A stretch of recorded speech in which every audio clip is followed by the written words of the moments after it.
Bonjour à tous et merci d'être au rendez-vous. Alors aujourd'hui nous allons voir comment factoriser et qu'est-ce que la factorisation. Alors dans un premier temps, sur les premières vidéos on a vu comment développer. Développer c'est distribuer. Et en clair développer c'est passer d'une forme qui est un petit peu plus compacte à une forme plus étendue. Et bien la factorisation c'est l'inverse. C'est comment passer d'une forme plus étendue à une forme un petit peu plus compacte. Alors pour ça, il y a plusieurs niveaux. On pourrait mettre des ceintures. Oh, j'ai mis pourquoi pas des nombres. 5, 4 et 3. Pourquoi pas, pourquoi pas. Alors, comment factoriser notamment niveau 5 ou 5e. Alors, en 5e, nous avons vu que si jamais j'avais 16x au carré moins 8x plus 2.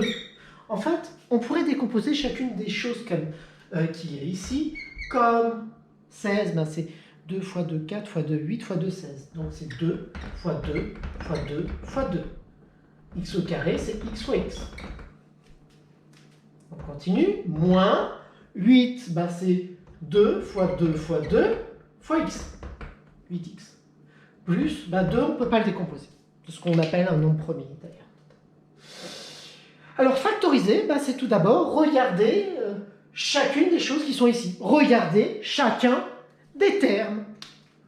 Premier terme, deuxième terme, troisième terme. Et une fois qu'on a regardé ces trois termes, on regarde quel est le facteur commun. On remarque que ce qu'il y a en commun ici sur chacun des termes, c'est 2. 1, 2, 1, 2, 1, 2. On n'en sélectionne qu'un seul. Si j'en sélectionnais 2, il faudrait que j'en prenne 2 ici et 2 ici. Or, ici, il n'y en a pas 2. Donc, factoriser niveau 5e, c'est mettre le 2 devant, ouvrir la parenthèse et mettre tout ce qui reste. Donc, 2 fois 2, 4 fois 2, 8, x fois x. Donc, ça fait 2 facteurs de 8x au carré, moins 2 fois 2, 4 fois x, 4x. Ah, attention, source d'erreur. Le 2, je l'ai mis devant. Donc certains diraient, oh, il reste plus rien, je ferme ma parenthèse. Ceci serait totalement faux. Parce que regardez, si vous distribuiez, il y aurait bien 2 fois 8x au carré, voilà. Moins 2 fois 4x, il apparaîtrait là. Mais là, il faut le faire apparaître. Donc faites ce que vous voulez, vous pouvez diviser par 2 ici, donc il faut se dire que ici, pour le faire apparaître, il y a intérêt de mettre un 1 plus 1. Ça, c'est niveau 5e. On ne vous demandera pas à chaque fois de tout décomposer au maximum. Sachez une chose, parce que c'est un peu long. Mais si jamais vous avez, pourquoi pas, 8x au carré moins 4x, vous repérez facilement que le 4x est commun aux 2, donc vous mettez 4x, c'est le facteur commun. Vous ouvrez la parenthèse. Qu'est-ce qu'il va y avoir si je divise par 4x? Il ne restera plus que 2x moins 1. Niveau 5. Niveau supérieur, niveau 4e. Si jamais j'ai quelque chose comme ceci, x plus 1, facteur de 2x plus 3, moins, entre parenthèses, 5x plus 7, facteur de x plus 1. C'est en fait à peu près la même chose. Je trouve ça même limite plus simple en 4e qu'en 5e. Je regarde, comme toujours, chacun des termes. Premier terme, deuxième terme. Et je regarde qu'est-ce qu'il y a de commun, quel est le facteur commun à ces deux termes. On s'aperçoit que c'est x plus 1. Donc, je mets en parenthèse x plus 1. J'ouvre ma parenthèse et j'écris tout ce qui reste. Donc ici, on peut mettre la parenthèse ou pas, 2x plus 3. Parenthèse ou pas, peu importe. Par contre, comme c'est moins cette chose-là, cette parenthèse-là est terriblement utile. 5x plus 7. Et là, on continue, on termine. Ça fera x plus 1, facteur de 2x plus 3, moins, quand il y a un signe moins devant une parenthèse, tous les signes intérieurs changent. Moins 5x, moins 7.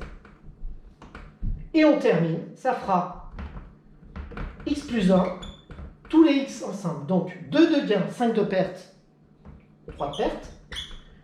3 de gain, 7 de perte, moins 4. Quand vous en êtes arrivé là, pitié, pitié, pitié, ne développez pas. On vous demandait de factoriser, on vous demandait d'arriver à cette étape-là. Donc, arrêtez-vous là. Dernière chose. Troisième, limite hors programme. Ça m'étonnerait que ça apparaisse au brevet, mais bon, sait-on jamais. Si jamais vous avez 9x au carré moins 12x plus 4.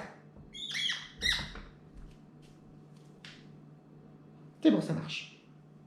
Si jamais vous avez une chose comme celle-là. Donc, première chose que vous devez vous demander, vous regardez tous les termes, 9x au carré, moins 12x et 4. Est-ce qu'il y aurait un facteur commun? 4, c'est que 2 fois 2. Hein. Donc 2, là, le facteur, oui, il apparaîtrait, hein, c'est 2 fois 6. Mais là, 2, ça n'est pas un facteur commun à chacun de ces termes-là. Donc, niveau supérieur, là, ce qu'il faudrait s'apercevoir, c'est que c'est une identité remarquable. Ce serait laquelle, d'ailleurs? Première, deuxième ou troisième? Il y a un moins là, donc ce serait la deuxième, avec un petit carré là. Donc, 9x au carré, c'est quoi en fait? Bah, c'est, pour vous aider, là je mets les tables là à côté. Excusez-moi, normalement les égales sont les uns en dessous des autres, mais plus trop de place. Un 3x au carré, ben, c'est 3, enfin 9x au carré, c'est 3x au carré. Le 4, c'est quoi? C'est 2 au carré. Et je vérifie bien que la chose du milieu, c'est bien le double, moins 2, donc moins le double de 3x fois 2. 3x fois 2, ça fait 6x. 6x fois 2, ça fait bien 12. Et bien c'est génial. Ben, il suffit de mettre donc le 3x ici, et ici 2. Et c'est en fait une factorisation grâce aux identités remarquables. J'espère avoir été clair et puis je vous dis à très bientôt.